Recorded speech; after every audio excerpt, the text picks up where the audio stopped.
দর্শক ভাই বোনেরা আসসালামু আলাইকুম, শুভ নববর্ষ। সবাইকে বাংলা নতুন বছরের শুভেচ্ছা, সালাম। সাথে আছেন RCAC Mouli Dasruba. Mouli, welcome on board. Thank you so much. আসসালামু আলাইকুম সবাইকে এবং শুভ নববর্ষ সবাইকে। দর্শক ভাই বোনেরা, প্রথম কথা হচ্ছে আপনারা কে কোথা থেকে যুক্ত হচ্ছেন কাইন্ডলি একটু বলবেন, আমরা সেটা একটু শেয়ার করব, কোথা থেকে যুক্ত হয়েছেন এবং পরিষ্কার শুনতে পাচ্ছেন কিনা। 2 নাম্বার হচ্ছে আজকের লাইভটা হবে, এই কোয়েশ্চেন অ্যান্সার সেশনটা হবে 45 মিনিটসের।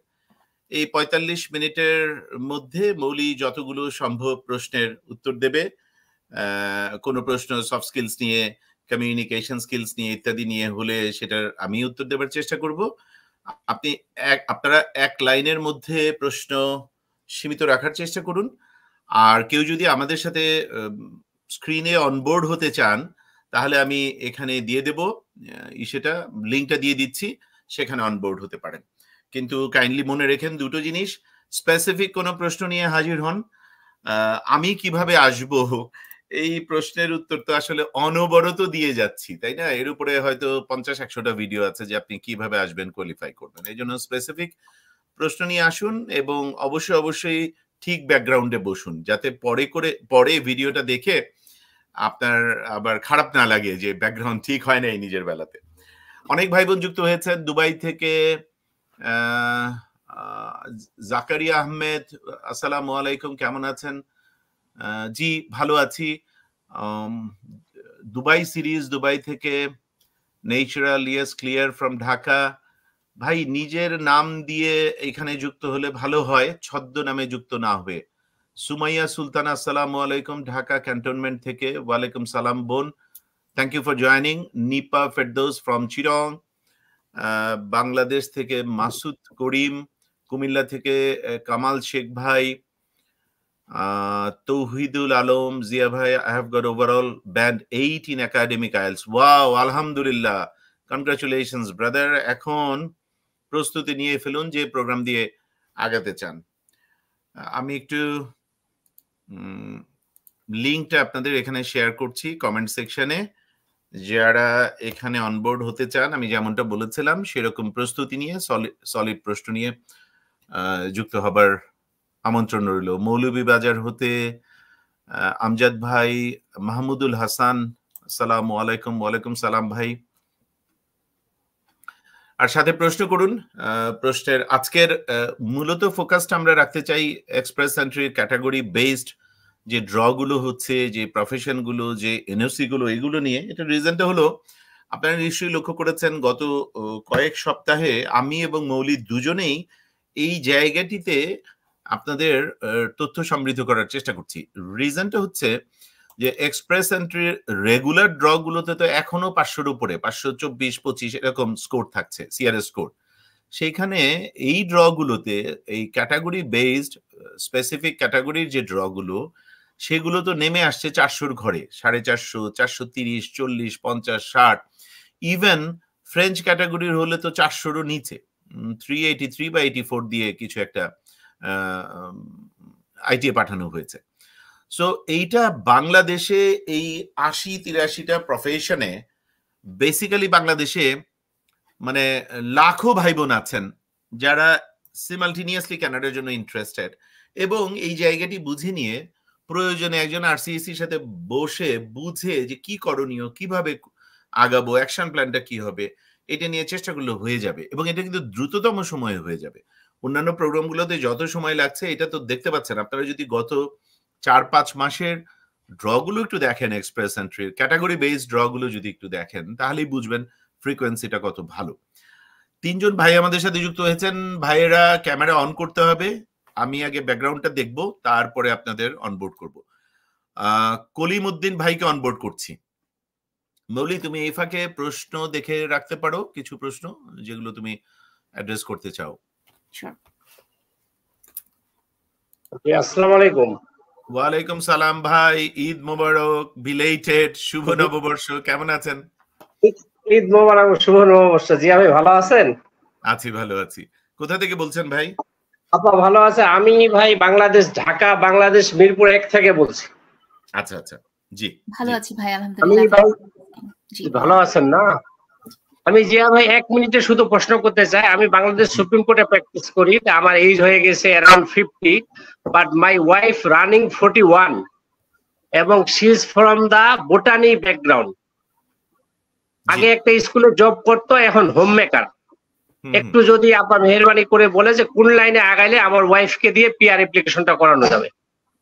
ইনশাআল্লাহ, অবশ্যই। হ্যাঁ মৌলি, বলো না প্লিজ। পিআর অ্যাপ্লিকেশনের জন্য তো ভাই আসলে স্পেসিফিক স্ট্রিমস আছে, এক্সপ্রেস এন্ট্রি অথবা পিএনপি। সো এখন ওনার জন্য express entry at the age of 41 ভালো হতে পারে যদি ওনার এনওসিটা ইনক্লুডেড থাকে কোনো একটা স্ট্রিমে, কোনো একটা ক্যাটাগরি বেসড স্ট্রিমে। উনি যদি টিচার হিসেবে এক্সপিরিয়েন্স আছে আপনি বলেছেন, আমার ধারণা এই এনওসিটা ইনক্লুডেড নাই 6টা ক্যাটাগরির কোনোটাতেই। তো সেই ক্ষেত্রে এক্সপ্রেস এন্ট্রিতে ওনার যদি অসম্ভব ভালো ফ্রেঞ্চ ল্যাঙ্গুয়েজ জানা থাকে, ওনার যদি আইএলটিএস স্কোরও মোটামুটি ভালো থাকে, তাহলে ফ্রেঞ্চ ক্যাটাগরির আন্ডারে উনি অ্যাপ্লিকেশন করতে পারেন এক্সপ্রেস এন্ট্রির জন্য। আদার দ্যান দ্যাট পিএনপি নিয়ে একটু চিন্তা করা যেতে পারে, বাট আপনি জানেন যে পিএনপির অবস্থাও এখন মনে রাখতে হবে যে ম্যাক্সিমাম ক্ষেত্রেই জব অফার অথবা কোনো টাইপ অফ কানেকশন লাগে, some sort of connection. Either আপনার জব অফার আছে ওই প্রভিন্স থেকে অথবা ওই প্রভিন্সে আপনি পড়াশোনা করেছেন।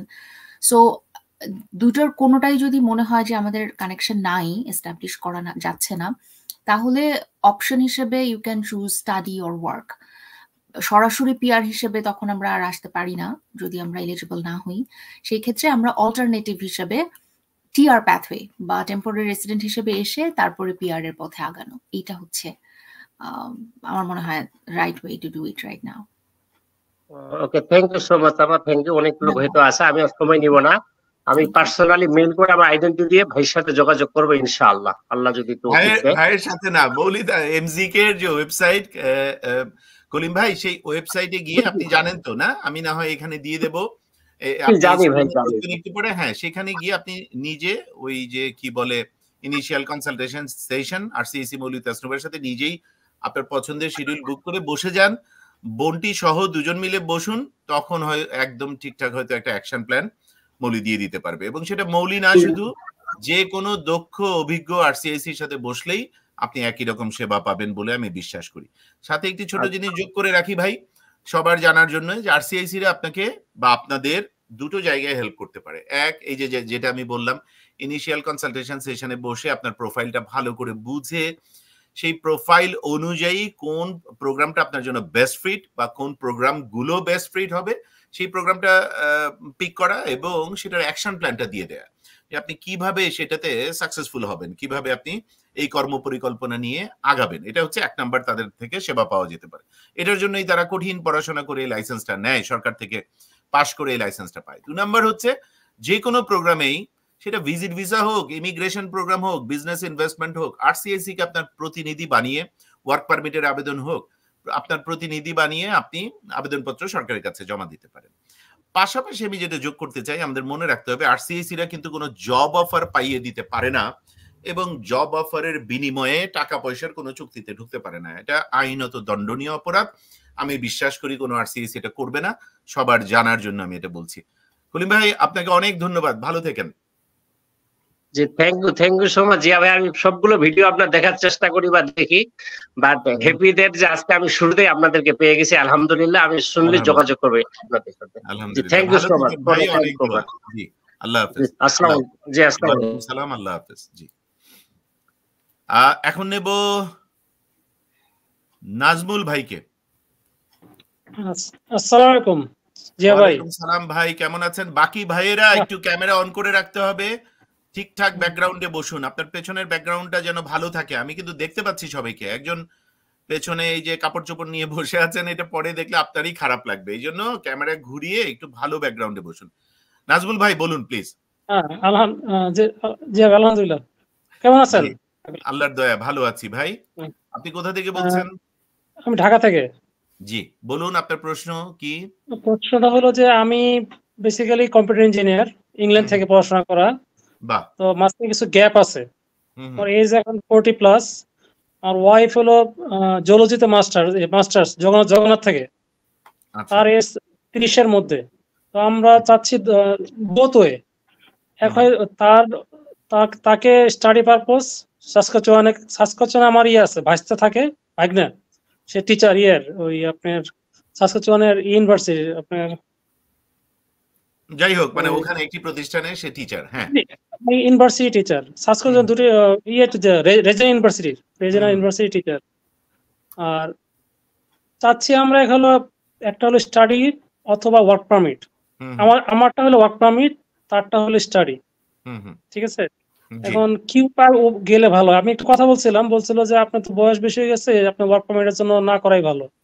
জি, কার সাথে কথা বলেছিলেন? সে কি কোনো আরসিআইসি? নাম বলতে হবে না। যার সাথে কথা বলেছিলেন সে কি রেগুলেটেড কানাডিয়ান ইমিগ্রেশন কনসালটেন্ট? হ্যাঁ হ্যাঁ, তুই তো তাই তো দেখলাম আরসিআইসি আপনার। তাই তো দেখলাম মানে কি? আপনি নিজে নিশ্চিত না? আপনি ইংল্যান্ডে পড়াশোনা করেছেন, কে আরসিআইসি কে না, আমি আসলে সরাসরি বলতে পারছি না আপনাকে। আচ্ছা, অসুবিধা নাই, আমরা লেটস ড্রপ ইট। সো আপনি আপনার ব্যাকগ্রাউন্ডটা কি, বা আপনি এখন কাজ করছেন কোন এনওসিতে? হ্যাঁ, আমি চাকরি করতেছি কনসালটেশন বাংলাদেশ গভর্নমেন্টের আইটি স্পেশালিস্ট হিসেবে। আইটি স্পেশালিস্ট হিসেবে, very good. So IT specialist হিসেবে আপনার যে এনওসিটা যেটার মধ্যে পড়ে, সেটা যদি সাসকাচুয়ানে ইনক্লুডেড অকুপেশনে থাকে, এক্সক্লুডেড অকুপেশনে না থাকে, তাহলে আমার মনে হয় এই মুহূর্তে, যেহেতু আপনার আত্মীয় আছে সাসকাচুয়ানে, আপনি জানেন সাসকাচুয়ানে আপন আত্মীয় থাকলে 20 পয়েন্ট অ্যাডিশনাল পাওয়া যায়।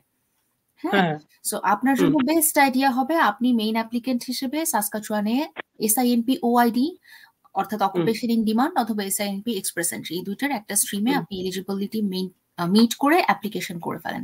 দেখা যাবে আপনি নেক্সট ড্রতে হয়তো বা আশা করা যায় ডাক পাবেন, যেহেতু আপনার এনওসিটা ভালো, অর্থাৎ আইটি সেক্টরের তো ডিমান্ড আছে, পাশাপাশি আপনার আত্মীয় থাকার কারণে অ্যাডিশনাল 20 পয়েন্টস পাবেন। সো আইএলসটা করে ফেলেন। আইএলস আপনি জানেন সাসকাচুয়ানের জন্য সিএলবি 8 লাগে, লিসেনিং এ 7.5, বাকি তিনটাতে 6.5। সো জেনারেল ট্রেনিং এ এই স্কোরটা পান, ইসিএ করেন এবং প্রোফাইল লঞ্চ করেন। আপনি আলাদা করে আপনার জন্য প্রোফাইল লঞ্চ করতে পারেন, আপনার ওয়াইফের জন্য প্রোফাইল লঞ্চ করেন। আমার ওয়াইফের জন্য স্টাডি চাচ্ছি। স্টাডি যদি হয় তাড়াতাড়ি কি হবে? কোনটা আগে হবে? তাড়াতাড়ি কোনটা হবে? যদি স্টাডি হয় তাহলে কি ওয়াইফেরটা করব? জন্য চেষ্টা করেন, যে কোনো অসুবিধা নাই। স্টাডি আপা যেই সাবজেক্টে ভর্তি হতে চান, পড়াশোনা করতে চান, এবং খেয়াল রাখবেন এটা তো ওনার ব্যাকগ্রাউন্ডের সাথে ম্যাচ করতে হবে, তাই না? উনি কোন কাজ করেছেন, আগে কোন পড়াশোনা করেছেন, সেটার সাথে ম্যাচিং একটা সাবজেক্ট চুজ করে ভর্তি প্রক্রিয়া শেষ করে তারপরে স্টাডি পারমিটের অ্যাপ্লিকেশন করতে পারেন। স্টাডিটা তো পিআর না, পিআর হতে পারলে সবচাইতে ভালো হয়, সেজন্য আমি পিআর দিয়েই এনকারেজ করছিলাম। বাট আপনি যদি মনে করেন যে স্টাডি দিয়েই করবেন, স্টাডি তো অবশ্যই একটা অপশন, করতে পারেন। না, রিসেন্টলি নতুন যে অপশনটা আসছে যে 1 বছর মাস্টার্স এর সঙ্গে 3 বছর ওয়ার্ক পারমিট, আমি যদি ডিপেন্ডেন্ট ভিসা হয় তাহলে তো আমি 4 ইয়ার্স ওয়ার্ক পারমিট পাচ্ছি। জি, পাচ্ছেন। মানে মেইনলি হলো এন্ট্রিটা যাওয়া, ওইখানে গেলে হয়তো আমি আল্লাহর রহমতে চাকরি, মানে আমার অকুপেশনটা আমি করতে। আমি অলরেডি কথা বলছি অনেক ইয়ের সঙ্গে, বলতে তুমি যদি আসতে পারো আমরা এখানে তোমাকে কনসিডার করব। এক্সেলেন্ট। বিভিন্ন বলতে চাই বলি, এই ভাইটা আইটির এক্সপার্ট ভাই, আপনি তো নিজে জবের চেষ্টাও করতে পারেন। এখানে তো এই কোনো ব্যাপার না। আপনি ক্যানাডিয়ান স্টাইলে একটা সিভি তৈরি করুন, কভার লেটার তৈরি করুন, করে আপনার যে এনওসি, সেই এনওসি বা যে 2-3টা এনওসি আপনাকে ম্যাচ করে, সেই এনওসি গুলোতে আপনি ঘরে বসে আজকে রাত থেকে আপনার হাতে যদি আইএলস থাকে, আপনার হাতে ইসিএ করানো থাকে, আপনি শুরু করে দেন না কেন? এটা তো আপনার জন্য বেস্ট কায়দা। আপনার জন্য খুব ভালো প্রভিন্স হচ্ছে আলবার্টা, দি বেস্ট। তারপরে হলো ব্রিটিশ কলাম্বিয়া, ওখানে আইটির প্রচুর ব্যাপার স্যাপার আছে। সবগুলো প্রভিন্সই আপনার জন্য ভালো। আপনার এই জবের চেষ্টা করা উচিত। মনে রেখেন, কেউ কখনো আপনাকে টাকা পয়সা দিয়ে জব অফার দিতে পারবে না। আর কেউ যদি এলএমআই নিয়ে এরকম জোচ্চুরি করে, প্রতারণা করে, সেটা আপনি পিআর হওয়ার পরেও কিন্তু পিআরশিপ ক্যান্সেল হয়ে যেতে পারে যদি এটা কখনো ধরা পড়ে। আপনি কোনোদিন এটা করবেন না, আমি জানি। আমি সতর্ক করার জন্য আপনাকে সামনে রেখে সবাইকে বলছি, টাকা পয়সা ছাড়া নাজমুল ভাই আপনি জবের চেষ্টাটা করুন, এই অ্যাভিনিউটা ওপেন রাখুন, ঠিক আছে? অলরেডি চেষ্টা করতেছি, কথাটা তো চলছে বিভিন্ন উপায়ে। এটা থেকে সরে এসে না, আমি তো শুধু IT specialist, cyber security specialist, cyber security সাইডে আমি কাজ করি। সাইবার সিকিউরিটি নিয়ে আপনি যা যা স্পেশালিস্ট সেটা নিয়ে সুন্দর করে একটা প্রোফাইল তৈরি করুন। প্রয়োজনে আমার সাথে বা কানাডা থেকে যারা ক্যানাডিয়ান, যারা এই বিষয়ে এক্সপার্ট, এই সফট স্কিলস নিয়ে কাজ করে, এমন কারোর সাথে বসুন। এগুলো আপনার বিনিয়োগের অংশ। কানাডা যদি নাও হয়, এই সিভি, এই কভার লেটার, এই প্রস্তুতি, এই বাড়তি সফট স্কিলস এর ফাইন টিউন, এটা তো আপনার সাথে রয়ে যাবে। Yes or no? অবশ্যই। এইটা তো আপনার সাথে, আপনি তো ইংল্যান্ডে পড়াশোনা করা মানুষ, অলরেডি তো দুনিয়া আপনি একটা অংশ খুলে নিয়ে এসেছেন। আপনার বাকি অংশ আইটি দিয়ে আপনি ঘরে বসে খুলতে পারেন এখন। ঘরে বসে কিন্তু খুলতে পারেন। আপনার শুধু প্রপার চ্যানেলে ঠিকঠাক মতো নক করতে পারতে হবে, আপনার নিজেকে ঠিকঠাক মতো ইকুইপ করতে পারতে হবে যে প্রোগ্রামে আপনি সাকসেসফুল হতে চান সেটাতে অ্যালাইন করার জন্য। এই জায়গাটি ঠান্ডা মাথায় বসুন, মৌলির মতো একজন আরসিএসির সাথে বসুন, আর আপনি চাইলে আমাদের এই সিভি, কভার লেটার, এই যে job interview, do's don'ts, preparation, question answer, customise question answer, তারপরে ভার্বাল নন ভার্বাল কমিউনিকেশন নিয়ে আমরা যে ওয়ার্কশপটা করাই সপ্তাহে 3 দিন, আমি করাই নিজে, সেটাতে বসতে পারেন। এগেইন আমার সাথে বসতে হবে তা কিন্তু নয়, আপনি যে কোনো একজন কেনেডিয়ান এক্সপার্ট, একজন কমিউনিকেশন কোচ বা ট্রেনারের সাথে বসে এই জায়গাটা লাইফ টাইমের জন্য ঠিক করে ফেলুন। ভাই অনেক দোয়া আপনার জন্য, ভালো থাকেন। জি, আল্লাহ হাফেজ, থ্যাংক ইউ। বলি একটা প্রশ্নের মধ্যে ছিল, অন্য ভাইদের নেওয়ার আগে প্রশ্নটা ওই যে আবাসন সংকট নিয়ে একটা প্রশ্ন, আমি প্রশ্নটা আবার বের করি। এটা তো খুবই যৌক্তিক প্রশ্ন, সবার জন্য এখন এটা প্রশ্ন যে আবাসক সংকট তো অনেক, তাহলে কি হবে কানাডা যাওয়া। আচ্ছা, হ্যাঁ, আবাসন কতটুকু জানতে চাই। অনেক আবাসন সংকট, বিশেষ করে অন্টারিওতে, মানে টরন্টোতে ভয়ঙ্কর, প্লাস ভ্যানকুভারে। সুতরাং এই দুটো প্রভিন্স যদি বাদ দেন, এই দুটোকে আপাতত অ্যাভয়েড করে বাকি প্রভিন্সগুলা, প্রেরি প্রভিন্সগুলাই যদি আপনি টার্গেট করেন, তাহলে ওরকম সংকট আপনি পড়বেন না। এক। 2 নাম্বার হচ্ছে, আমি অনেক দিন ধরে এটা বলছি, গত বছর থেকে আমি এটা বলছি, যে আপনি যদি মানে একটা মানে ডিফারেন্সটা, আপনি যদি টরন্টোতে একটা 1 বেডরুমেরও বাসা ভাড়া করেন, 1 বেডরুম, কিন্তু 1 বেডরুমের একটা ঠিকঠাক বাসা যদি ভাড়া করেন, অ্যাপার্টমেন্টের দোতলায়, 3 তলায়, ওয়াক আপ অ্যাপার্টমেন্ট গুলো যেগুলো হেঁটে ওঠা যায়, কাঠের বাড়ি, সেইটা টরন্টোতে হবে রাফলি $2,500 থেকে $3,000। যে কেউ টরন্টো আপনার আছে পরিচিত, জাস্ট একটু চেক করুন, $2,500 থেকে $3,000। সেটা এডমন্টনে এসে হয়ে যাবে রাফলি প্লাস মাইনাস $1,500, এই প্লাস মাইনাস। আপনি কমেও পাবেন, কিন্তু এটা তো এলাকা অনুযায়ী, ডাউনটাউনে সবসময় বেশি, আপনি আবাসিক এলাকায় গুলোয় যদি ছড়িয়ে যান তাহলে কম হবে। এই যে কম বেশি $1,000 পার্থক্য। 2 নাম্বার হচ্ছে, এইখানে তো টরন্টোর মতো আবাসিক সংকট নাই, টরন্টোর মতো নাই, ভ্যানকুভারের মতো নাই। কানাডাতে এমনিতেই একটু প্রেসার বেড়েছে, একটা হলো জিনিসপত্রের দাম একটু বেড়েছে, 2 নাম্বার হচ্ছে এই প্যান্ডেমিকের পরে চাকরির নেচার চেঞ্জ হয়ে গেছে। নেচার চেঞ্জ হয়ে যাওয়াতে এখানে চাকরির ঠিকই ডিমান্ড আছে, এই মানে স্কিল ট্রেড গুলোতে কিংবা টেকনিক্যাল জব গুলোতে, কিন্তু প্রচুর জেনারেল জবে দেখা যাচ্ছে নেচারটা চেঞ্জ হয়ে যাওয়াতে, আর বড় একটা অংশ এখন ওয়ার্ক ফ্রম হোম করাতে, এখন একটা চাকরির বাজারেও একটা সংকট তৈরি হয়েছে। কিন্তু পাশাপাশি আমরা দুটো জিনিস যেন মনে রাখি। এক, 2022-এও গুগল করলেই দেখবেন 1,36,000 ভাই বোন সারা দুনিয়া থেকে, শুধু বাংলাদেশ থেকে না, বাংলাদেশ থেকে হয়তো 1-2 হাজার হতে পারে, 1,36,000 ভাই বোন শুধু work permit, close work permit নিয়ে কানাডায় এসছে। তো কানাডায় যদি চাকরি না থাকে, এরা কেন আসছে? আপনি শুধু এই টেকনিক্যাল স্কিলস গুলো দিয়ে একটু জব ব্যাংকে গিয়ে নক করুন, দেখুন কি শত শত হাজার হাজার চাকরি, এবং এই জায়গাগুলোতে তো পাওয়া যাচ্ছে না। কোনগুলোতে একটা স্ক্যারসিটি হয়েছে? জেনারেল জবগুলোতে। জেনারেল জবের নেচারটা চেঞ্জ হয়ে গেছে আফটার প্যান্ডেমিক, এটা যেন আমরা একটু আমলে রাখি। 2 নাম্বার হচ্ছে, আবাসন সংকট তীব্র, কিন্তু সেটা টরন্টো, অন্টারিওতে মূলত, আর ব্রিটিশ কলাম্বিয়া, ভ্যানকুভারে। তো এই দুটো প্রভিন্সকে আপাতত অ্যাভয়েড করেন, প্রেরি 3টা প্রভিন্সে আসেন আপনি, ওরকম করে সংকট আপনি ফিল করবেন না। মানে আপনি আলবার্টায় আসুন, আপনি ম্যানিটোবায় আসুন, আপনি সাসকাচুয়ানে আসুন, আপনি কি বলে আটলান্টিকের পারের 4টা প্রভিন্সকে টার্গেট করুন। সবার কেন টরন্টো যেতে হবে, সবার কেন ভ্যানকুভার যেতে হবে? ওরা তো ফ্লাডেড, ওরা তখন চায় না এত মানুষ যাক, তো ওই জন্যই ওইখানটায়। আর গত বছর এই যে ভিজিট ভিসা উদারীকরণের সুযোগ নিয়ে যে কানাডার ভেতর থেকে, টরন্টোর ভেতর থেকে একটা অবৈধ ক্রিমিনাল অংশ, যারা ইনভাইটেশন জাতীয়, নকল ইনভাইটেশন বা ইনভাইটেশন জাতীয় বিক্রি করেছে বাংলাদেশ থেকে এবং পৃথিবীর অন্য দেশ থেকে, প্রতারকদের একটা অংশ যোগ সাজসে ওই ভিসা উদারীকরণের সুযোগ নিয়ে, জানে না এরকম হাজার হাজার ভাইদের ট্র্যাপে ফেলেছে, যে এসে কানাডায় নামলেই জামাই আদর। কি আদর বেচারিরা এখন টের পাচ্ছে। আল্লাহ দয়া করে মাফ করুন, আল্লাহ দয়া করে ওনারা যেহেতু চলে এসেছে, আল্লাহ দয়া করে একটা সুযোগ করে দিন যেন ওনারা কোনো রকমে সার্ভাইভ করে যে আস্তে ধীরে এখানে টিকে যেতে পারে। এটা অন্তর থেকে দোয়া। কিন্তু অন্য কেউ, সবাইকে সচেতন করছি, আমাদের সাথে আছেন এখন 100-র কাছাকাছি ভাই বোন যারা দেখছেন। এই কথাটা আপনার যদি বিবেক বলে যে এই কথাগুলো সোশ্যাল প্ল্যাটফর্মে আমি আছি, এই কথাগুলো আমার প্ল্যাটফর্ম দিয়ে 100 জনকে 10 জনকে হলেও জানানো উচিত, এটা আমার নৈতিক দায়িত্ব, তাহলে কথাগুলোকে ছড়িয়ে দিন। ভুলেও কেউ এরকম নকল কোনো কিছু কিনে কানাডায় আসবেন না, ভিজিট ভিসায় টরন্টোয় ঢুকবেন না। টরন্টোয় এখন শুনতে পাই যে মাটির নিচে ওই যে বেসমেন্টেও নাকি বাংকার করে ওই যে কি বলে ওইটাকে কি বলে মৌলি, ওই যে সিঁড়ি দিয়ে যে খাটগুলো, শব্দটা মনে পড়ছে না আমার। Anyway bunk bed, correct. এই বাঙ্ক বেড করে এখন নাকি বেড বিক্রি হচ্ছে, এবং এটা টরন্টো থেকে মানে টরন্টোর স্থানীয় মানুষ আমাকে বলেছে, বাংলাদেশি কেনেডিয়ানরা বলেছে গত 2-3 মাসে। আপনারাও খোঁজ করেন, এই জিনিস তো টরন্টোতে কোনোদিন ছিল না। এই জিনিস হয়েছে এই প্রতারকদের যোগ সাজসে। এই একটা অংশ অজ্ঞ হওয়া কোনো অপরাধের না, মানুষ না জানতেই পারে। আমি সবকিছু জানি না, কোনো উপায় নেই আমাদের সবকিছু জানার, কিন্তু অজ্ঞ হব আবার এদিকে লোভী হব একটা বিষয় নিয়ে, এইটা ভালো আইডিয়া না। এই যারা এসছে তারা এইটার মাধ্যমে এসছে এবং এসে এই ভয়ঙ্কর বিপদে পড়েছে। ওখানে ফুড ব্যাংক গুলো দেখুন, ফুড ব্যাংকে ইন্টারন্যাশনাল স্টুডেন্ট গত বছর থেকে ঘোষণা দিয়ে বন্ধ করে দেওয়া হয়েছে, দেওয়া হবে না। ফুড ব্যাংক গুলো ফ্লাডেড।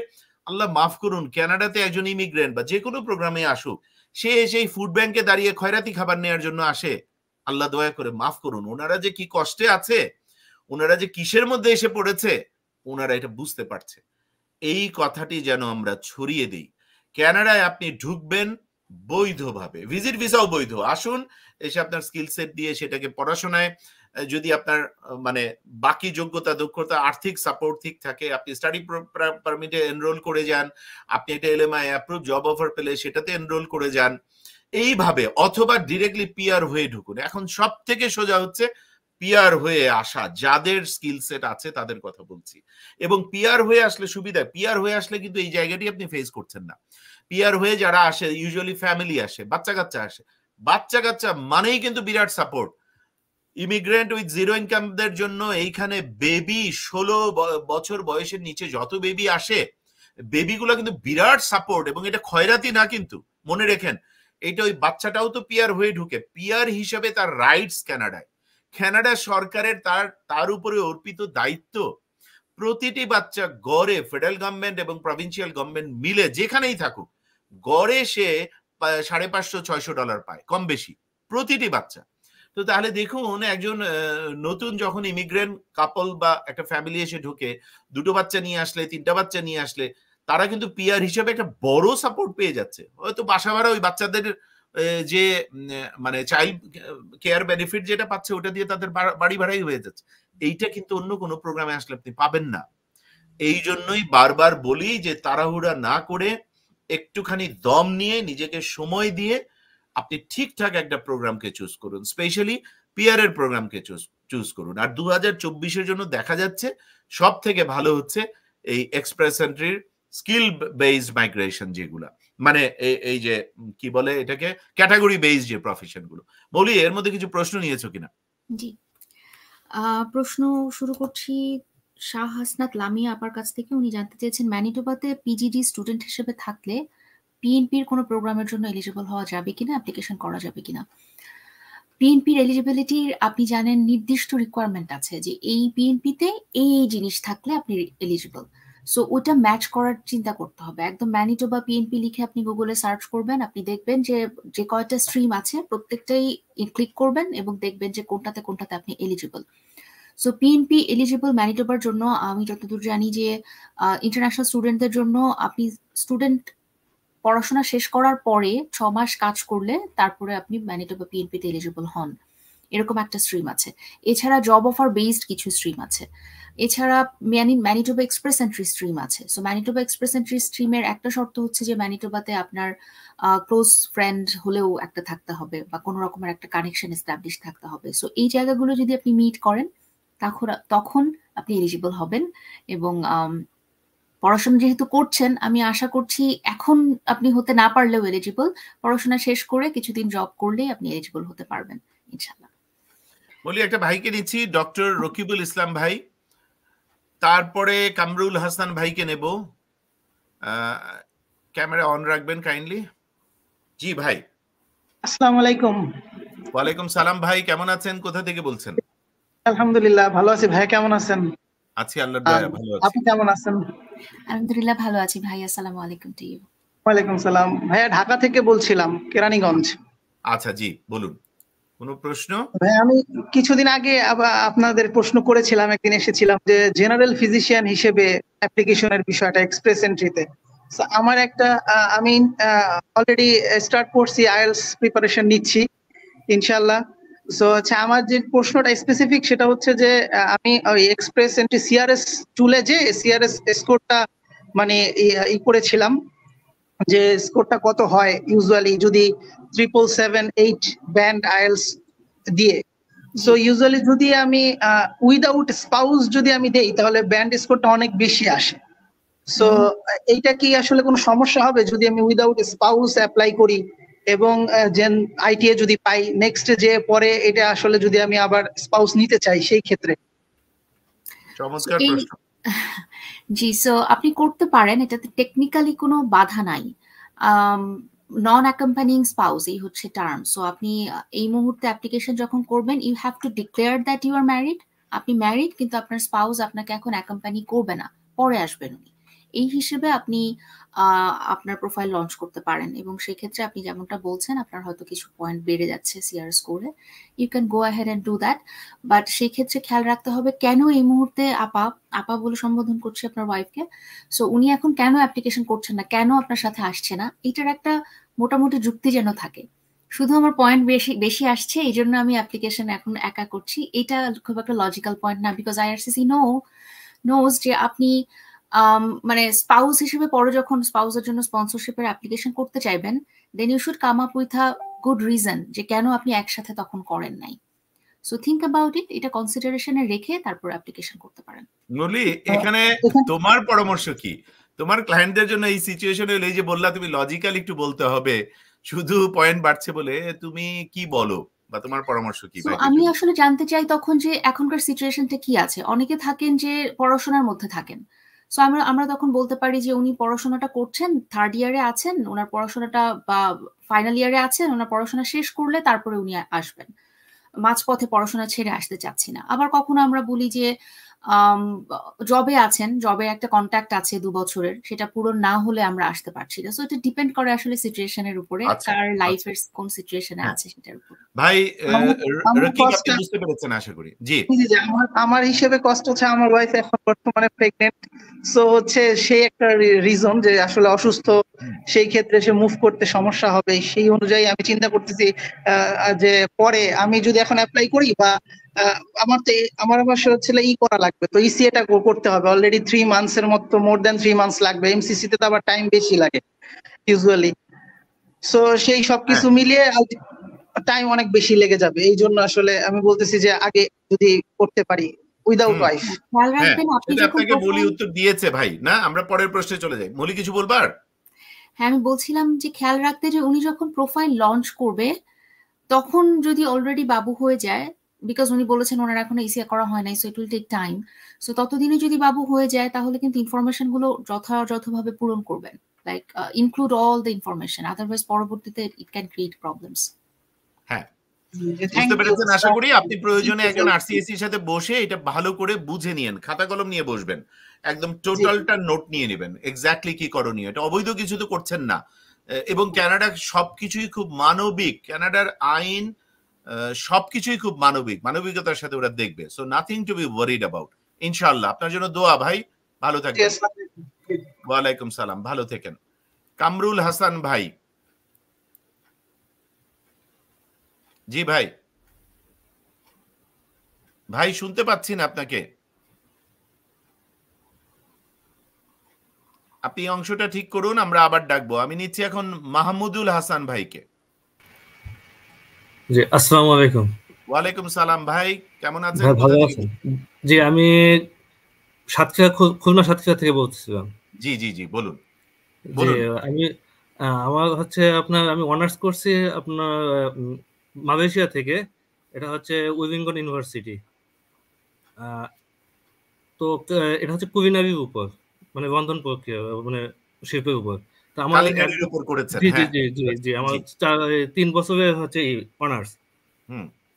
আর আমার হচ্ছে আপনার এক্সপিরিয়েন্স আছে, হচ্ছে জব এক্সপিরিয়েন্স আছে সলিড 1 বছরের। আচ্ছা আচ্ছা। আর আমি এখন বর্তমানে মানে জব করছি না, মানে পারিবারিক সমস্যার জন্য আমি ওটা ছেড়ে দিছি। জি। তা আমি এখন কোন স্ট্রিমের উপর যেতে পারি? আমি কি হচ্ছে আপনার স্টাডি পারমিটের জন্য অ্যাপ্লাই করব, নাকি হচ্ছে আপনার মানে ওয়ার্ক পারমিটের জন্য? বলি তুমি স্ট্রিম বলো কোনটা বেস্ট ফিট প্রোগ্রাম হবে। আর উনি যেহেতু কালিনারি থেকে পড়াশোনা করেছে, এক্সপেরিয়েন্স আছে, জবের জায়গাটা নিয়ে আমি একটু বলবো। হ্যাঁ জি। সো দেখেন কোনটা ভালো সেটা ফাইনাল ডিসিশন আপনার নিতে হবে। হ্যাঁ ভাই, আপনার জন্য এমনিতে প্রোগ্রাম হিসেবে সবচাইতে ভালো হচ্ছে জব নিয়ে যদি আপনি আসতে পারেন। আপনি যদি একটা জবের অফার পান, বিকজ আপনি যে সেক্টরে আপনার পড়াশোনা করা আছে এই সেক্টরটাতে ডিমান্ড আছে, আপনার কাজ হচ্ছে জবের জন্য অ্যাপ্লিকেশন করা। ওয়ার্ক পারমিট অ্যাপ্লিকেশন করে যদি সাকসেসফুল হন এবং ওয়ার্কার হিসেবে আপনি কানাডাতে আসতে পারেন, তাহলে আপনার পিআর এর পথটা দ্রুত সামনে চলে আসে। অপরপক্ষে আপনি যদি স্টাডি পারমিটে আসেন, তাহলে স্টাডি শেষ করার পরে আগে ওয়ার্ক কিছুদিন করতে হবে, তারপরে আপনি পিআর এর পথে যেতে পারবেন। সো এখন ডিপেন্ডিং অন এখন ওয়ার্ক নাকি স্টাডি ভালোর মধ্যে সবসময় উত্তর হচ্ছে ওয়ার্ক ভালো, because work is closer to PR. কিন্তু কেউ যদি অনেক দিন ধরে চেষ্টা করছে কিন্তু ওয়ার্ক পাচ্ছে না, সে অল্টারনেটিভ অপশন হিসেবে স্টাডিও চিন্তা করতে পারে। আমি আইএলটিএস এর জন্য আপনি জান। জি বলেন। জি, আমি আইএলটিএস এর জন্য মানে করতেছি, কোচিং করতেছি। আর হচ্ছে সেই সাথে হচ্ছে আমার তো ইসিএ করা নাই, কিন্তু ইসিএ আমি এখান থেকে ওই মালয়েশিয়াতে আমার ওই ভার্সিটি থেকে আমি কিভাবে মানে এটা করবো, কানেক্টটা করবো, কি আমার করা লাগবে কিনা ইসিএ, যেহেতু বাইরের থেকে করা আছে, ডিগ্রি নেওয়া আছে, এর জন্য কি ইসিএ করতে হবে কিনা? 100 ভাগ করতে হবে ভাই। মালয়েশিয়ার ওই ইউনিভার্সিটির সাথে যোগাযোগ করুন, ওরা আপনাকে বাকিটা বলে দেবে। যেটা করণীয় সেটা করতে হবে। ECA is a must. কানাডার বাইরে পড়াশোনা করলে ইসিএ লাগবে।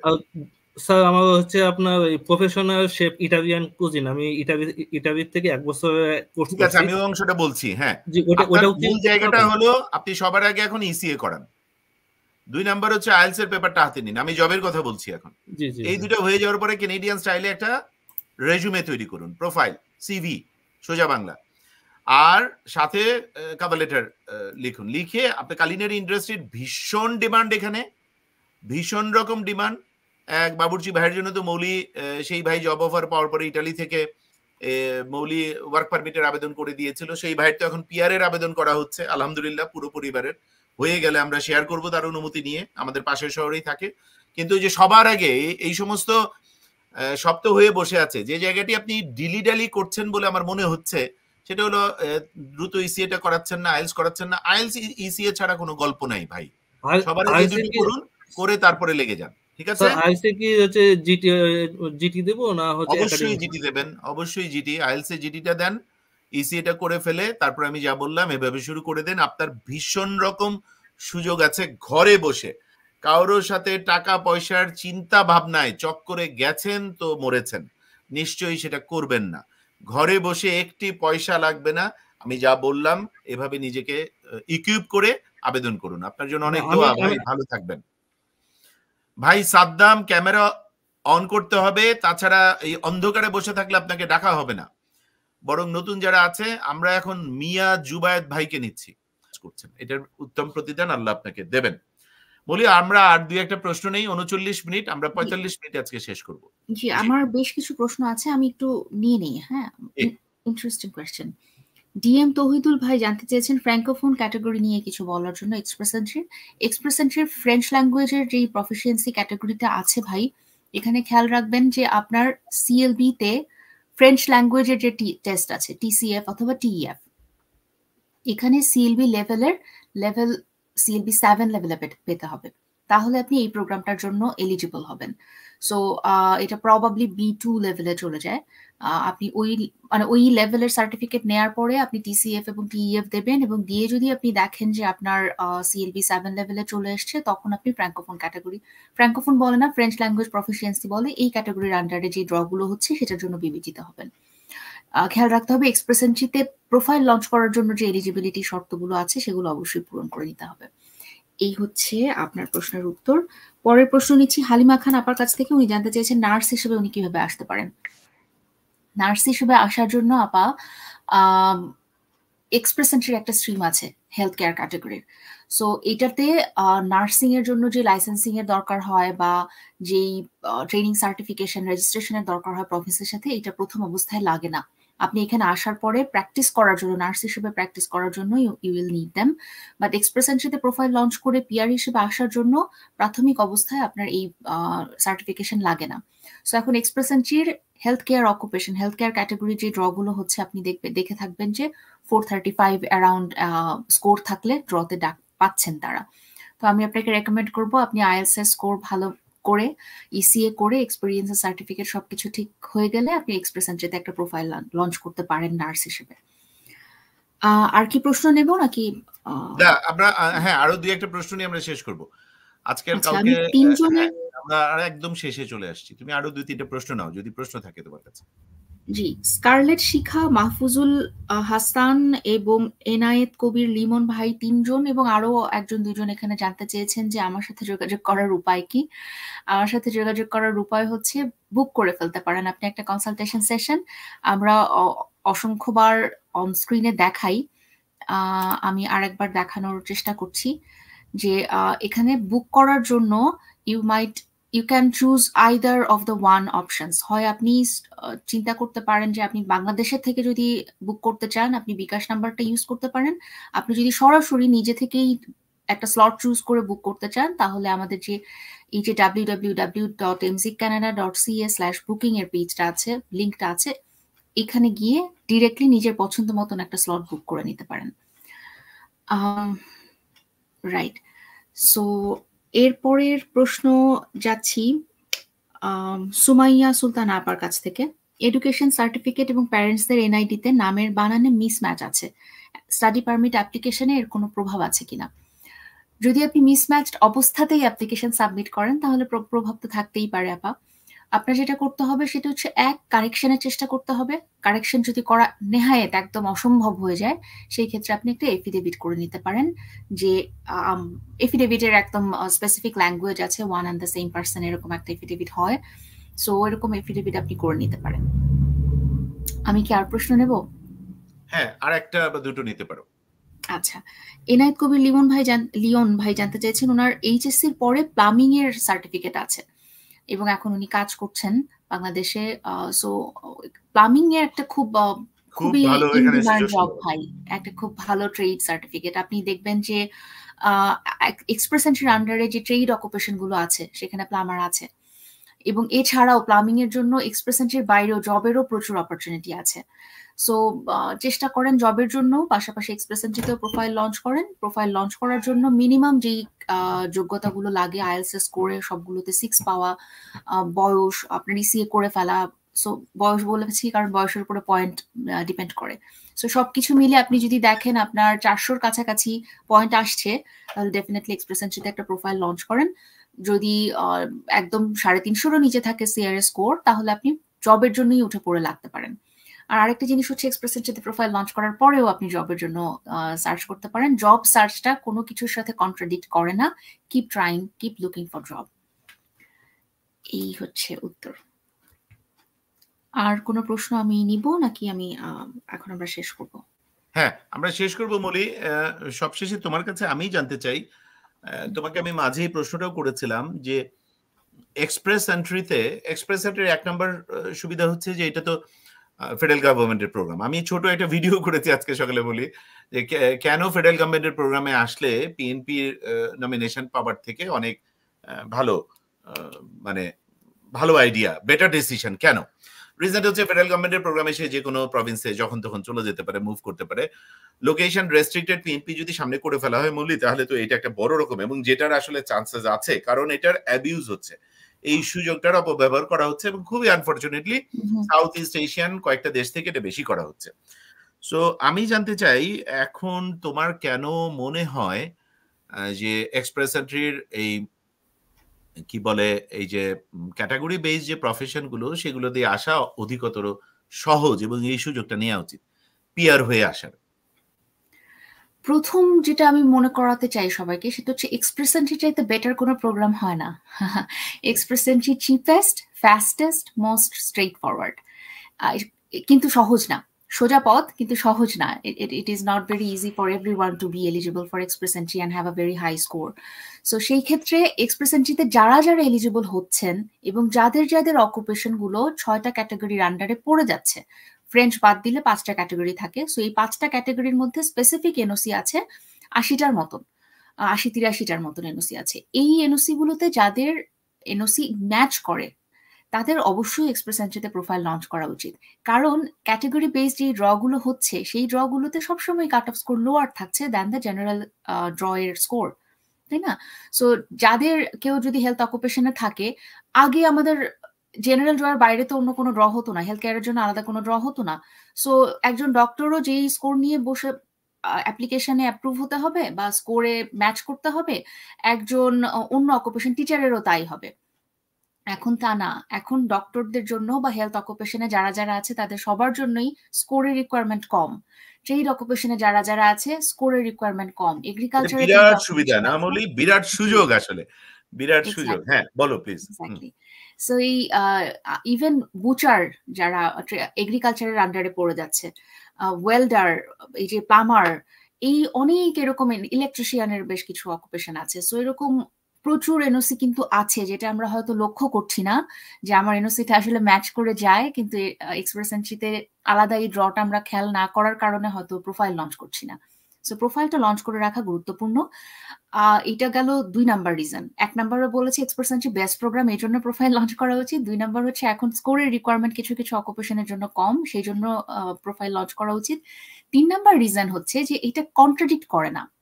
এক্সপ্রেস এন্ট্রিতে প্রোফাইল লঞ্চ করে রাখেন, পাশাপাশি আপনি জব সার্চ করেন, কোথাও কোনো পয়েন্ট, ডিমেরিট পয়েন্ট নাই। সো এই সব কিছু মিলে আমার মনে হয় this is a very good time to launch a profile for express entry.